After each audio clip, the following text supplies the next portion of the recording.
Pagi ini saya akan sharing dengan saudara satu pengajaran firman Allah yang menjadi lanjutan apa yang saya ajarkan kemarin. Pagi ini kita masih bicara tema firman yaitu hati yang melekat kepada Tuhan. Saudara yang belum sharing silakan sharing ya lewat YouTube channel GSPDI Philadelphia Jombang ya, sharingkan lewat WhatsApp kepada teman-teman saudara supaya banyak orang diberkati lewat ibadah pagi ini. Yang belum like silakan like saudara ya.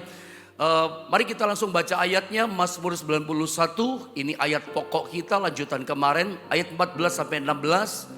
Masing-masing kita membaca satu ayat saudara ya. Saya baca ayat yang ke-14, saudara 15, 16 sama-sama ya. Ayat 14 begini kata firman Allah, sungguh hatinya melekat kepadaku, maka aku akan meluputkannya, aku akan membentenginya sebab ia mengenal namaku. 15 teruskan. Bila ia berseru kepadaku, aku akan menjawab, aku akan menyertai dia dalam kesesakan. Aku akan meluputkannya dan memuliakannya. Ayat 16 sama-sama kita baca 2, 3. Dengan panjang umur akan ku kenyangkan dia dan akan ku perlihatkan kepadanya keselamatan daripadaku. Kemarin kita sempat belajar bagian awal, saya ulang sedikit saja. Hati yang melekat kepada Tuhan. Hati yang melekat itu seperti apa? Artinya apa? Poin yang pertama saya bagi kemarin, arti daripada hati yang melekat dengan Tuhan itu seperti Yohanes 15 ayat yang kelima. Kita semuanya ranting. Ranting itu mesti nempel, melekat di pokok anggur. Tetapi ini beda dengan perangko yang nempel atau melekat di amplop. Karena lem itu bisa lepas kalau kena cuaca yang panas dan segala macam. Ya, lebih tepatnya bukan nempel tapi apa? Blend in, melebur menjadi satu, menyatu dengan Tuhan. Ya, ranting itu mesti menyatu dengan Tuhan. Nah itu namanya hati yang melekat. Singkat kata, ada 5 berkat saya katakan kemarin kalau hati kita melekat kepada Tuhan. Poin 1, berkat apa? Yang pertama, kemarin kita sudah belajar, Tuhan akan meluputkan kita. Itu di ayat 14, saya nggak usah ulang. Lalu yang kedua, kalau hati kita melekat kepada Tuhan, yang pertama Tuhan meluputkan kita. Harusnya kena masalah, tapi Tuhan lepaskan kita. Terhindar gitu. Mestinya kena, tapi nggak kena.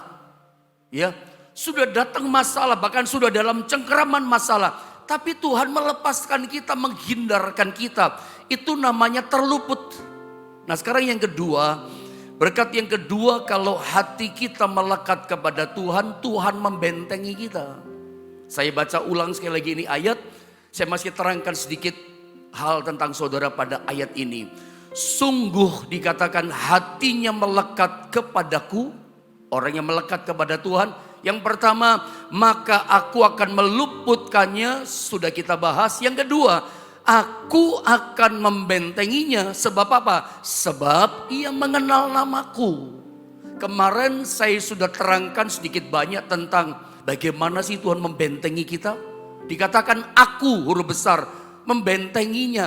Jadi Tuhan sendiri, pribadi Tuhan yang tidak kelihatan. Mata kita juga orang percaya gak bisa lihat. Orang dunia juga gak bisa lihat pribadi Tuhan. Tetapi Tuhan yang kelihatan itu jadi benteng kita. Kayak jadi tembok yang tebal. Sehingga kuasa jahat gak bisa tembus. Iya kan? Orang berniat jahat pun gak bisa tembus. Kenapa? Ada benteng Tuhan. Tuhan jadi benteng kita yang gak kelihatan. Segala macam yang bukan dari Tuhan gak bisa masuk, gak bisa kena kita. Ada benteng yang gak kelihatan.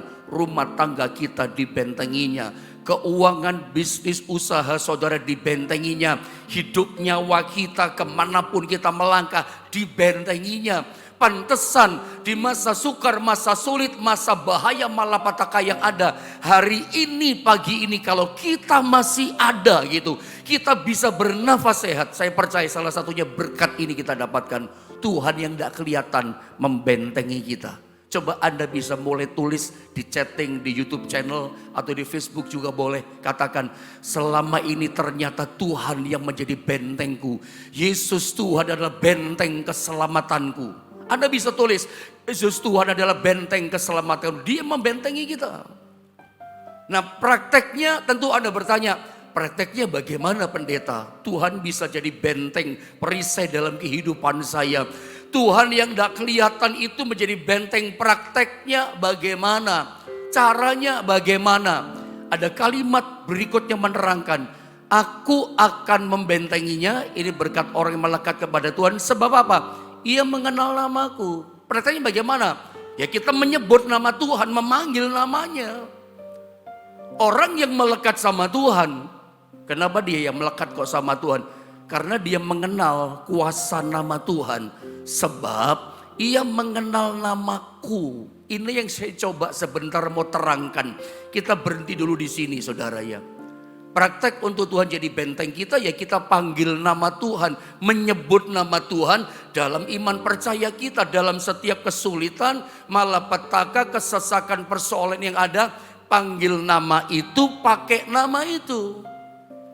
Saya coba tunjukkan beberapa ayat kepada saudara tentang nama Tuhan. Yang pertama saya mau tunjukkan dalam Filipi pasal yang kedua. Filipi pasal 2, coba lihat ayat 9 sampai ayat 11 saudara ya. Saya tidak sempat tunjukkan tadi pada multimedia, ada banyak beberapa ayat. Saya sempat memang tidak catat, ini lanjutan kemarin. Filipi 2 ayat 9 sampai 11 saya baca ya. Itulah sebabnya Allah sangat meninggikan dia. Dia di sini adalah Yesus Kristus Tuhan kita. Dan mengaruniakan kepadanya, kepada Yesus, nama di atas segala nama. Nanti kalau Anda baca ayat di atasnya, kenapa Yesus anak Allah itu dia dikaruniakan nama di atas segala nama? Sebab dia sudah merendahkan dirinya serendah-rendahnya sampai mati di kayu salib. Dia datang ke dunia itu menjadi manusia yang rendah, manusia hamba, rendah sekali. Lewat kematiannya, kebangkitannya, dia dikaruniakan nama di atas segala nama. Jadi nama Yesus itu kenapa berkuasa? Karena nama Yesus itu nama di atas segala nama. Teruskan ayat 10 saya baca. Supaya dalam nama Yesus, begitu kita menyebut dalam nama Yesus, dikatakan apa? Bertekuk lutut segala yang ada di langit. Kekuasaan yang tidak kelihatan di langit bertekuk lutut. Dan yang ada di atas bumi juga bertekuk lutut. Dan yang ada di bawah bumi tidak kelihatan bertekuk lutut. Alam yang kelihatan, alam yang tak kelihatan bertekuk lutut menyerah kalah di dalam nama Yesus. Apalagi di ayat 11 dikatakan, dan segala lidah akan mengaku, nanti satu waktu akan terjadi ini, Yesus Kristus adalah Tuhan bagi kemuliaan Allah Bapa dan seterusnya. Hal pertama saya coba bagi sama saudara pelan-pelan. Saya tergerak pagi ini untuk membagikan sama saudara tentang nama Yesus itu nama yang berkuasa. Ketika kita dalam kesulitan, dalam mara bahaya malapetaka yang tiba-tiba bisa saja datang menyerang kita, datang tiba-tiba dalam hidup kita, secepat kilat kita panggil nama Yesus. Yesus tolong saya. Apa yang terjadi? Nama Yesus dikatakan kuasanya itu nama di atas segala nama. Setiap kita itu punya nama ya. Saya namanya Yohanes, istri saya namanya Siska. Yang memimpin pujian tadi Fitri namanya. Ada nama. Setiap kita punya nama. Tapi nama Yesus itu berbeda. Di luar negeri, di luar sana banyak orang pakai nama Yesus. Ya, Yesus Kristus, Yesus siapa gitu belakangnya. Di Indonesia saya belum pernah dengar orang Kristen memberi nama Yesus. Tapi kalau di luar sana banyak orang yang namanya Yesus. Yesus Cristiano, Yesus Ronaldo, Yesus siapa gitu. Banyak Yesus. Tapi beda ya. Nama Yesus itu di atas segala nama. Atau dengan cepat saya katakan gini. Kalau Anda punya persoalan apa saja. Kalau saya tanya kepada saudara, Bapak Ibu punya masalah apa? Ya pokoknya saya punya masalah Pak Pendeta. Loh masalahmu apa? Ya pokoknya masalah saya dalam kesesakan. Kesesakan, masalah, kesulitan, penderitaan itu punya nama. Kalau misalnya saudara punya masalah, namanya apa? Bangkrut Pak. Bangkrut itu nama masalah. Jadi jangan cuma ngomong gini, saya punya masalah Pak. Masalahnya apa? Ya pokoknya masalah. Loh masalah itu punya nama. Misalnya Anda berkata, masalah saya bangkrut, nah itu nama. Bisnis saya sepi Pak, nah itu nama itu. Saya sakit paru-paru Pak, TBC Pak, ginjal, gagal ginjal Pak. Itu nama penyakit. Jangan cuma gini, saya sakit Pak. Sakit itu punya nama. Ada gagal ginjal, ada sakit jantung, macam-macam nama penyakit itu nama. Persoalan pun ada namanya, bangkrut, pilot itu kan nama kan saudara ya. Sepi dagangannya, omset saya turun Pak, itu nama. Dagangan saya sepi Pak, itu nama. Masalahnya apa? Saya nggak punya uang Pak, loh itu nama. Namanya masalahmu nggak punya uang. Dan masih macam-macam masalah dengan namanya masing-masing. Saya nggak tahu, saudara masalahnya apa nama masalah saudara. Tapi saya boleh ingatkan sama saudara satu hal. Masalahmu boleh apa saja. Tapi nama Yesus itu di atas segala nama kebangkrutan saudara. Nama Yesus di atas nama penyakit saudara. Kuasa nama Yesus di atas penyakit jantung saudara, di atas nama gagal ginjal saudara. Nama Yesus di atas nama kebangkrutan, bahkan sepinya usaha saudara. Hari ini kalau apapun nama saudara, namanya masalah saudara, panggil nama Yesus. Tuhan Yesus, tolong masalahku. Sebab nama Yesus di atas segala nama. Satu contoh, nama itu berkuasa untuk apa? Di dalam 1 Samuel pasal 17 ayat 45 sampai 46. Mungkin tidak usah dibaca kali ayat ini ya. Kisah yang sangat kita hafal. Dalam 1 Samuel 17 45 sampai 6. Ketika Daud menghadapi Goliat, Daud berkata begini, engkau mendatangi aku, atau terjemahan lain, engkau menghadapi aku dengan pedang, tombak dan lembing, kata Daud kepada Goliat. Tetapi aku menghadapi engkau dengan nama Tuhan semesta alam. Aku menghadapi kau dengan nama Tuhan. Dan hari ini Tuhan menyerahkan kau ke dalam tanganku. Aku akan mengalahkan kau. Aku memenggal kepalamu. Aku menyerahkan kau kepada binatang-binatang di padam. Kata-kata kalimat Daud kepada raksasa namanya Goliat, tidak ada bimbangnya, tidak ada ragunya, tidak ada takutnya. Kenapa? Yang dia andalkan, aku menghadapi engkau dengan nama Tuhan. Kenapa dia tidak bimbang? Kenapa Daud tidak takut? Dia percaya nama Tuhan yang diandalkan. Nama itu berkuasa. Berkuasa untuk apa? Mengalahkan masalah kita. Jadi kalau Anda punya masalah, tiru Daud. Panggil nama Tuhan Yesus. Tuhan Yesus, tolong saya. Apapun persoalannya. Menghadapi raksasa masalah yang besar seperti Goliat. Panggil pakai nama Tuhan. Nama itu berkuasa di atas segala nama. Namanya lebih berkuasa dari nama-nama masalahmu. Panggil nama itu. Dia akan jadi benteng yang kuat menolong kita. Ya, mungkin kita cuma berkata, Tuhan Yesus tolong saya. Kalau kita berlalu lintas misalnya ya. Saya teringat cerita seorang hamba Tuhan naik mobil di waktu salju. Pendeta siapa saya lupa namanya ya, orang luar negeri itu, salah satu suhu bagi kami lah, guru di Pentakosta dia ya, pengajar Alkitab yang luar biasa. Itu di salju direm itu nggak bisa tuh mobil bannya, sudah mau masuk jurang. Doanya nggak panjang kan, nggak bisa doanya gini, Bapa kami di surga dikuduskan namamu, datang kerajaanmu, kepanjangan kan. Yesus tolong, walaupun nama Yesus banyak. Tapi kalau orang melekat hatinya sama Tuhan yang disebut Yesus, ya Tuhan Yesus Kristus. Itu tiba-tiba berhenti persis di bibir jurang itu mobil.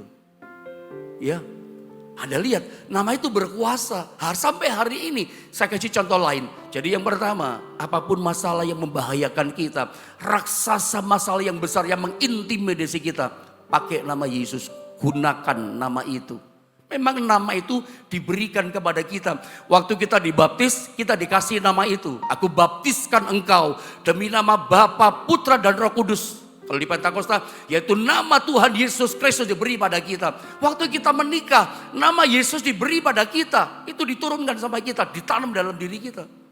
Nama itu diberi pada kita. Tinggal Anda gunakan atau tidak. Saya tunjukkan beberapa ayat. Kisah Rasul pasal 16. Kisah 16 ayat 16 sampai 18. Lihat dalam kisah ini, Paulus itu menghadapi roh tenung. Saya baca saja sambil saya jelaskan. Saya banyak bicara di sini ya. Pada suatu kali ketika kami pergi ke tempat sembahyang itu, ini di daerah Filipi tepatnya. kami bertemu dengan seorang hamba perempuan yang mempunyai roh tenung. Roh tenung itu apa pendeta? Roh tenung itu semacam dukun, semacam orang yang bisa meramal masa depan. Ya, ini semacam suhu juga boleh dikatakan, bisa meramal hari depan seseorang. Suka orang datang diramal, semacam dukun, orang-orang paranormal itu pakai roh tenung. Dengan tenungan-tenungannya tuan-tuannya memperoleh penghasilan besar. Jadi dari mulai zaman dulu banyak orang itu datang kepada orang yang punya roh tenung ini, bisa meramalkan masa depan. Tuannya, bosnya dapat penghasilan besar saking banyaknya orang yang datang minta ditenung. Tenung itu juga bisa santet juga, saudara ya, jampi-jampi mantra. Tapi ingat, nama Yesus, dalam nama Yesus itu bukan mantra ya, beda ya. Saya teruskan dulu supaya Anda paham. Ayat 17.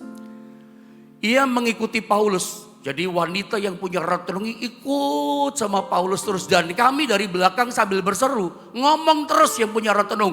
Di belakangnya hamba Allah Paulus. Gini loh, Paulus itu bagi saya seperti Simpson di perjanjian baru. Saya setuju kalau hamba Tuhan katakan, Paulus ini kerjanya 8 hari 1 minggu. Kerjanya Paulus itu adalah 25 jam dalam 1 hari. Kerja keras maksudnya, melebihi yang lain. Kayak Simpson yang kuat ya di perjanjian lama. Harusnya 1 minggu kan cuma 7 hari. Dia bisa 8 hari. Maksudnya wah kerjanya luar biasa. Nah ketika dia sedang bekerja melayani Tuhan. Ada perempuan punya roh tenung. Ikutin Paulus sambil teriak ngomong berseru begini. Orang-orang ini adalah hamba Allah yang maha tinggi. Loh, orang punya roh tenung bisa ngomong Paulus. Ini adalah hamba Allah yang maha tinggi. Mereka memberitakan kepadamu jalan kepada keselamatan. Ngomong sama orang banyak. Kan banyak orang itu di sekitar Paulus. Orang yang punya roh tenung berkata begini. Ini hamba Allah yang maha tinggi. Yang memberitakan kepadamu jalan kepada keselamatan. Jadi roh jahat dalam diri roh tenung bisa ngomong begitu loh. Coba kayak menginjil ya roh jahatnya. Terus ayat 18. Hal itu dilakukan beberapa hari lamanya. Setiap hari dilakukan. Tetapi sampai begini, Paulus tidak tahan lagi akan gangguan itu. Paulus tahu ini setan, ini roh jahat, ini roh tenung yang ngomong. Paulus terganggu akhirnya.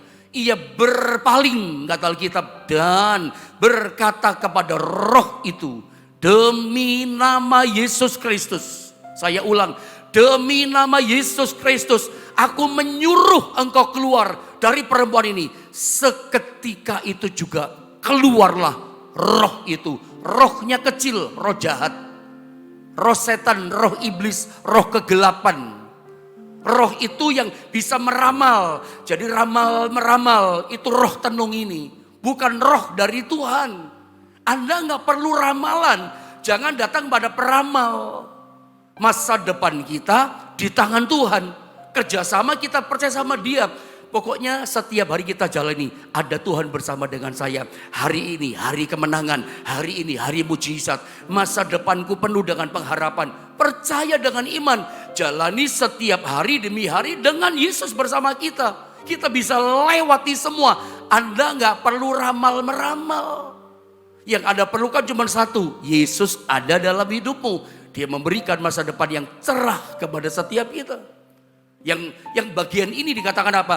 Nama Yesus itu mengusir roh jahat, roh tenung, roh mantra-mantra, roh jampi-jampi.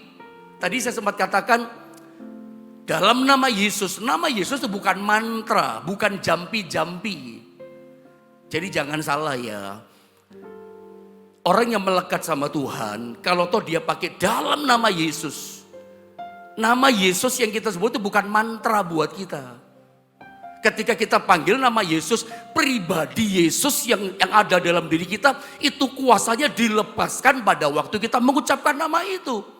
Yang berkuasa bukan kalimatnya, jampinya bukan. Tapi pribadi Yesus yang dalam diri kita, ketika kita minta tolong menyebut namanya, mengalirlah kuasa dilepaskan. Pribadinya yang berkuasa, bukan perkataannya. Jangan samakan dalam nama Yesus Kristus itu dengan jampi mantra. Seperti orang memakai di dunia ini. Saya kasih contoh ya. Coba naik ayat 19, Kisah Rasul pasal 19. Pasal 19 ayat 13 sampai 16. Kisah pasal 19 saya tunjukkan ayat 13 sampai 16. Ada 7 anak sekewa. Itu memakai nama Yesus kayak jambi dia pikir. Dia pikir semua orang bisa pakai nama Yesus. Paulus bisa, kenapa saya tidak? Nih saya baca kasih contoh supaya jelas dan clear buat setiap kita. Nama Yesus bukan jambi ya.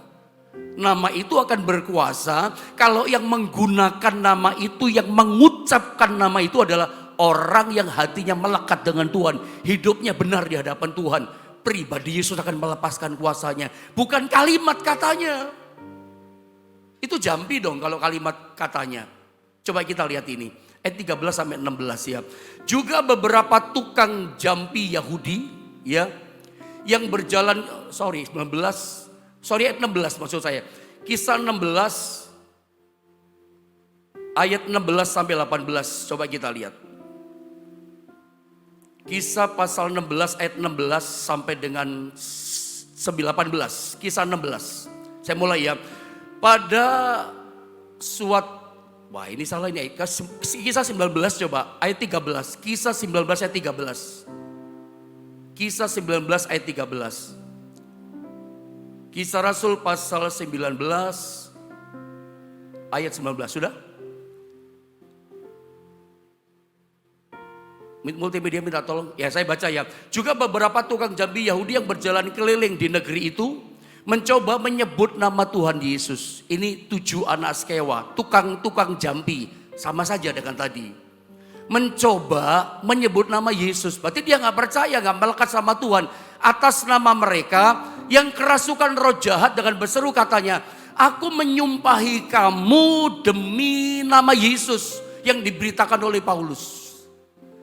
Orang-orang seperti ini berpikir bisa menggunakan nama Yesus sesuka hati mereka. Saya ulang, dalam nama Yesus bukan mantra, bukan jampi. Bukan kalimat lafal perkataannya yang mengalirkan kuasa. Pribadi Yesus yang mengalirkan kuasa. Pribadinya, Tuhannya mengalirkan kuasa. Bukan kata-kata kita. Kayak jampi. Tapi kalau orang hatinya melekat sama Tuhan, perkataan itu penuh kuasa. Karena Tuhan melepaskan kuasanya. Jadi ini tujuan askewa. Ada orang kerasukan setan. Coba-coba niru, mencontek cara Paulus. Makanya kalau kita mau mencontek, gak bisa mencontek tuntunan Tuhan dalam hidup seseorang, kita kecewa. Prinsipnya kita mesti tiru, hidup dekat sama Tuhan. Jadi gak bisa main meniru-niru. Kenapa sih orang itu kok punya kuasa? Hubungannya sama Tuhan, nah itu prinsipnya. Jangan main mencontek. Misalnya orang kayak Benny Hinn lempar jasnya, mencontek Benny Hinn, cuma niru lagunya, nyanyinya, gak bisa. Prinsip hidupnya. Lihat ayat 14 dikatakan apa? Mereka yang melakukan hal itu ialah 7 orang anak dari seorang imam kepala Yahudi yang bernama Skewa. Jadi ada 7 orang pakai nama Yesus. Ayat 15. Terus ya. Tetapi roh jahat itu menjawab, Yesus aku kenal. Orang yang kerasukan setan. Roh jahat setan dalam diri orang itu jawab lewat mulut orang ini yang kerasukan. Hei, Yesus aku kenal katanya. Dan Paulus aku ketahui. Paulus tuh dikenal di kerajaan setan, di kerajaan sorga. Setan genter sama namanya Paulus. Kenapa? Prinsip hidupnya hebat. Orang ini hidupnya melekat sama Tuhan. Makanya begitu panggil dalam nama Yesus, setan paling takut sama Paulus. Sama dengan kita. Kalau kita melekat sama Tuhan, nama Yesus berkuasa buat kita. Tapi jangan salah paham, nama Yesus bukan mantra yang orang sesukanya bisa pakai. Lihat setan berkata apa? Yesus aku kenal, Paulus aku ketahui. Tetapi kamu siapa kamu? Terus ayat 16. Dan orang yang dirasuk roh jahat itu menerpa mereka. Karena dia jadi lebih kuat. 7 orang pun kalah. Dan menggagahi mereka semua dan mengalahkannya. Sehingga mereka lari tukang jambi-jambi itu. Dari rumah orang itu dengan telanjang dan luka-luka. Dicopoti bajunya sama setan. Lewat orang kerasukan setan tadi. Tukang jambi, mantra, dukun, petenung pun kalah. Karena setannya lebih kuat rupanya. Lihat saudara ya. Rupanya 7 anak Skewa berpikir. Ini orang kayak punya. Berpikir nama itu kayak jambi-jambi. Jadi yang pertama. Yang kedua. Nama Yesus berkuasa untuk apa? Mengalahkan setan. Mengalahkan gangguan setan. ramal-ramal, jambi-jambi, dan segala macam saudara ya. Kadang ada orang cita jemaat, ini keluarga saya nggak mati-mati pak, sudah umur sekian nggak mati-mati pak. Jangan-jangan ada mantra jampi susuk ditanam di tubuh. Nah itu pakai nama Yesus tuh. Itu pakai nama Yesus saudara. Nama Yesus berkuasa menghancurkan segala macam seperti itu. Nah saya tunjukkan beberapa hal lagi sama saudara. Di dalam Kisah pasal 3 ayat 6 sampai 7. Itu ada cerita Kisah pasal 3 6 sampai 7. Petrus itu datang ke bait Allah. Singkat kata gak usah dibaca. Ada orang lumpuh di pintu gerbang indah. Orang itu minta pak, minta. Petrus berkata gini, emas dan perak tidak ada padaku. Tetapi apa yang kupunyai kuberikan kepadamu demi nama Yesus Kristus, kata Paulus.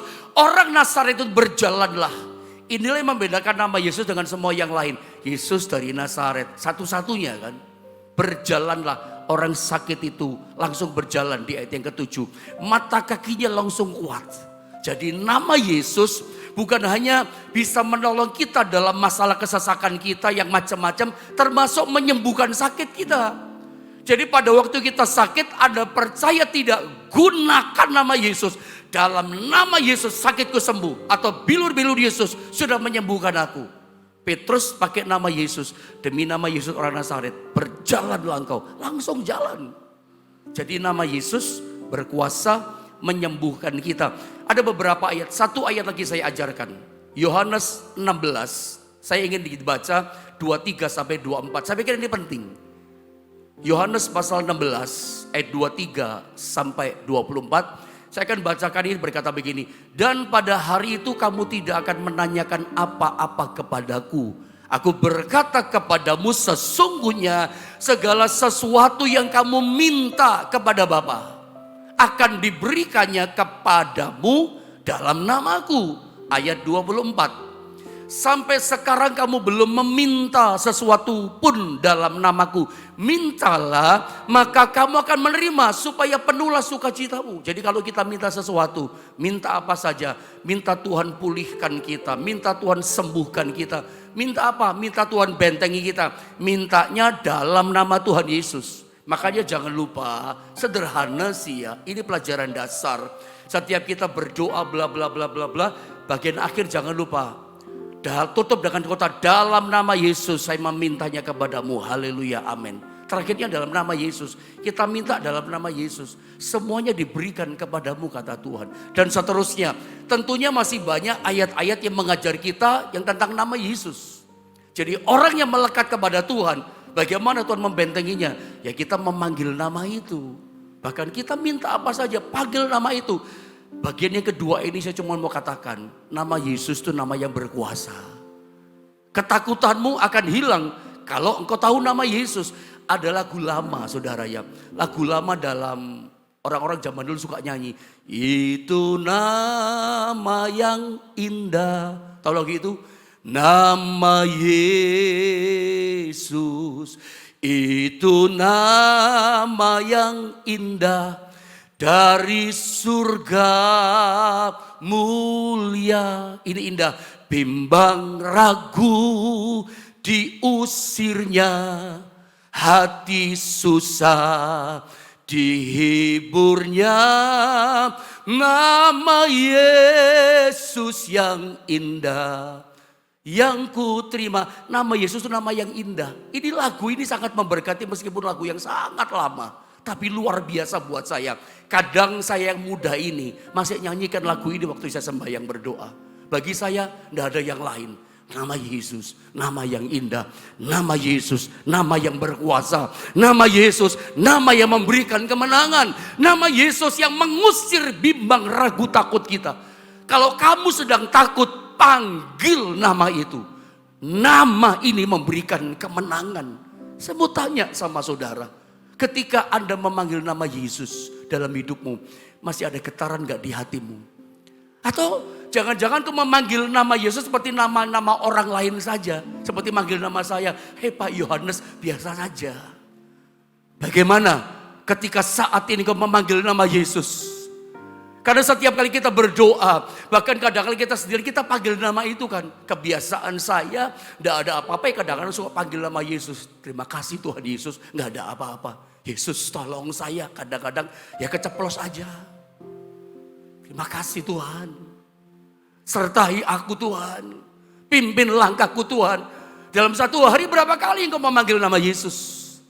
Harusnya itu berurat akar. Saya sering kali memanggil nama Yesus dalam hidup saya. Satu hari pun tak pernah terlewatkan hidupku memanggil nama itu. Bagiku nama Yesus segalanya. Bagiku nama Yesus indah terindah. Ketika kau memanggil nama Yesus, masih ada getaran gak sesuatu yang luar biasa di hatimu.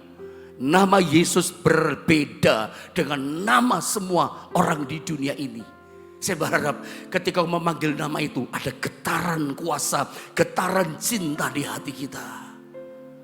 Pagi ini saya percaya, apapun jadi problem saudara, ketika kau panggil nama Yesus, nama yang indah itu, nama itu memberikan kemenangan. Kau mesti percaya, nama itu jaminan kepastian buat kita. Kita lihat sekarang yang ketiga saudara, yang saya coba mau selesaikan dengan begitu cepat kepada saudara, supaya kita besok bisa masuk pada tema yang baru. Yang ketiga, Tuhan menjawab dalam doa kita. Ayat 15 katakan, bila ia berseru kepadaku, ini berkat yang ketiga orang yang melekat sama Tuhan hatinya. Bila ia berseru kepadaku, orang yang melekat hatinya dengan Tuhan, aku akan menjawab. Aku akan menyertai dia dalam kesesakan dan seterusnya. Aku akan menjawab. Jadi yang ketiga, orang yang hatinya melekat sama Tuhan, ada jaminan yang ketiga, Tuhan selalu menjawab dalam doa kita. Nah, hal menjawab doa, itu saya pikir saya sependapat dengan hamba Tuhan mengajarkan, kayak kita di lampu lalu lintas, itu kuning. Kuning itu berarti tunggu ya. Ya boleh katakan siap-siap, tapi saya ganti dengan kata tunggu. Tunggu itu maksudnya apa? Sebentar lagi bisa lampu merah, sebentar lagi bisa hijau. Hijau itu artinya kalau kita berdoa dijawab, boleh dikabulkan. Tapi yang ketiga, yang kedua lampu kuning itu tunggu. Tuhan jawab tapi tunggu. Kadang kita itu kan pengennya cepat, tapi Tuhan sepertinya lambat. Tapi Tuhan kadang memang gak terlalu cepat, tapi tepat pada waktunya. Kayaknya tunggu tapi dijawab. Tapi ada yang ketiga, merah. Tuhan berkata, jawaban doanya tidak seperti yang kita mau. Tuhan jawab doa kita. Alkitab katakan, apabila ia berseru kepadaku, aku menjawab. Jadi kalau kita berdoa minta tolong sama Tuhan, Tuhan Yesus, kita pakai nama Tuhan menjawab doa kita, Tuhan jawab. Tapi seringkali jawabannya tidak seperti yang kita mau. Tuhan jawab doa kita gak seperti yang kita minta. Itu artinya Tuhan jawab doa kita melebihi yang kita minta. Melebihi yang kita inginkan. Jangan kecewa dulu. Ada banyak contoh kok di Alkitab. Misalnya Yusuf. Yusuf itu anak manja di rumah papanya. Dia masuk di lubang sumur. Pasti dia berdoa. Tuhan tolong aku Tuhan. Pasti dia panggil nama Tuhan Allahnya. Yusuf itu orang yang melekat sama Tuhan. Apakah Tuhan tolong? Gak langsung ditolong. Malah dijual jadi budak di Mesir. Itu kan bukan doanya yang diminta sama Yusuf. Tapi saya percaya itu bukan berarti gak dijawab. Dijawab sama Tuhan doanya. Tapi jawaban Tuhan gak seperti yang diminta, yang diinginkan. Tapi Tuhan jawab ternyata jauh lebih dahsyat, lebih hebat dari yang diminta. Ternyata Tuhan izinkan semua terjadi, gak langsung dijawab. Jawaban Tuhan kemudian dia kaget. Jadi orang penting, raja muda di tanah Mesir. Dan masih banyak contoh seperti itu. Misalnya Daniel, misalnya Sadrak Meshach Abednego. Dia pasti berdoa jangan masuk di dalam gua singa. Masuk juga. Apakah gak dijawab doa Daniel? Dijawab. Tapi jawaban Tuhan melebihi yang diminta. Maunya jangan masuk gua singa Tuhan. Selamatkan aku Tuhan. Tetap selamat. Tapi dengan cara yang jauh lebih mulia. Tetap selamat nyawanya. Tapi jawaban doa dari Tuhan jauh lebih hebat dari yang diminta. Karena ternyata apa? Tuhan tunjukkan singa gak bisa makan Daniel. Api gak bisa bakar Sadrak Meshach Abednego. Masuk dalam dapur api kesengsaraan. Tapi Tuhan datang menyelamatkan dia. Sampai Raja Nebukadnezar, semua penguasa di kerajaan atau orang yang tinggal di kerajaan Babel harus menyembah kepada Allahnya Sadrak Meshach Abednego. Sekarang mereka tahu ini orang yang dekat sama Tuhan, ini orang yang luar biasa. Setiap kita berseru, Alkitab katakan kalau hati kita melekat sama Tuhan, pasti dijawab doa kita. Bisa seperti 3 tadi, langsung boleh, langsung cepat dijawab bisa, kenapa tidak? tapi kadang-kadang tunggu. Kayaknya lambat, tapi tepat pada waktunya. Nah yang ketiga, seringkali kita kecewa, mundur teratur. Tuhan jawab, tetapi tidak seperti yang kita minta. Tuhan jawab, tapi nggak seperti kita inginkan. Tapi ternyata dia jawab, jawaban doanya melebihi yang kita mau. Jadi hari ini kalau saudara sudah berdoa, tolong saya, berkati saya. Berkatnya belum datang, malah hadapi kesulitan. Berkatnya tetap datang lebih besar nanti dengan caranya yang ajaib. Jangan kecewa dulu. Tetap kuasai dirimu, tetap yakin Tuhan tolong saudara. Yang keempat, dengan cepat supaya bisa selesai. Yang keempat, ini. Aku akan menyertai dia dalam kesesakan. Tuhan menyertai kita dalam kesesakan. Orang yang hatinya melekat sama Tuhan. Ada janji yang keempat. Janji berkat apa yang keempat? Tuhan menyertai kita dalam kesesakan. Saya kasih contoh sedikit. Ingat perahu para murid yang mau tenggelam dihantam badai. Yesus ada di perahu itu. Dalam badai yang keras, tapi Yesus beserta dengan mereka. Mereka bisa lewati badai. Sama dengan perkataan Daud. Aku meskipun dalam lembah kekelaman dikata aku tidak takut bahaya. Ingat kisah itu Mazmur 23 ya, bahwa aku melewati lembah kekelaman, aku tidak takut bahaya sebab Engkau besertaku. Lembah kekelaman sekalipun kita hadapi, kita pasti bisa melewati. Caranya bagaimana? Asal Tuhan beserta dengan kita. Yakinlah begini, kalau kita melekat sama Tuhan, Tuhan pasti beserta dengan kita. Seburuk apapun masalah kita hadapi, kita pasti bisa melewati. Asal apa? Beserta dengan Tuhan yang menyertai kita dalam kesesakan. Ini janji yang keempat buat orang yang hatinya melekat dengan Tuhan. Yang kelima, saya pendekkan di sini. Tuhan mengenyangkan kita dengan panjang umur. Dikatakan ayat yang ke-16, dengan panjang umur akan ku kenyangkan dia. Dan akan ku perlihatkan kepadanya keselamatan daripadaku. Panjang umur berarti sampai batasan tua. Sampai lihat cucu kita. Jangan-jangan sampai lihat cicit kita. Tapi di usia panjang umur kita, Tuhan perlihatkan kepada kita keselamatan daripada Tuhan. Tuhan lihat semuanya damai. Coba beberapa ayat terakhir saya baca saja ya. Lalu kita berdoa. Mazmur 92, 13, 16. Orang benar akan bertunas seperti pohon korma. Akan tumbuh subur seperti pohon aras di Libanon. Ya, mereka ditanam di bait Tuhan akan bertunas di pelataran Allah kita. Pada masa tua pun dikatakan apa? Mereka masih berbuah menjadi gemuk dan segar. Masa tua pun dikatakan tetap gemuk dan segar. Seperti pohon korma ditanam sama Tuhan. Pohon korma itu ditebang, dia masih keluar daun, masih keluar bunga, masih berbuah. Pohon korma udah tua ditebang, masih keluar bunga, masih keluar buah. Seperti itulah orang benar, meskipun udah lanjut umur. Kadang-kadang kita berpikir salah, sudah tua, udah gak ada apa-apa lagi, gak ada rencana Tuhan. Nabi Nuh itu buat bahtera, bahkan dipanggil Tuhan untuk beritakan firman kebenaran umur 600 tahun loh. Musa dipanggil Tuhan 80 tahun. Kaleb menaklukkan Kiryat Arba raksasa itu 85 tahun. Jadi bukan berarti hanya yang muda saja rencana Tuhan jalan. Meskipun kita udah lanjut umur, doa saudara masih penuh kuasa. Tuhan masih punya rencana keselamatan belum selesai. Tetap berbuah meskipun sudah lanjut umur. Itu janji Tuhan. Tapi tidak semua orang. Hanya orang-orang yang lanjut umur tua, hatinya tetap melekat kepada Tuhan. Panjang umur, tetap segar dan berbuah hidup kita. Panjang umur tapi dikasih kesegaran, kekuatan. Itu doa kita. Dan kuncinya apa? Melekat sama Tuhan. Saya tahu di antara saudara ada yang mulai sepuh. Orang Jawa katakan sudah mulai tua. Anda akan mengalami kesegaran dari Tuhan ketika hatimu setiap hari melekat sama Tuhan. Doa saya 5 berkat ini itu menjadi realita pengalaman setiap kita. Mari kita sama-sama berdoa menyembah Tuhan.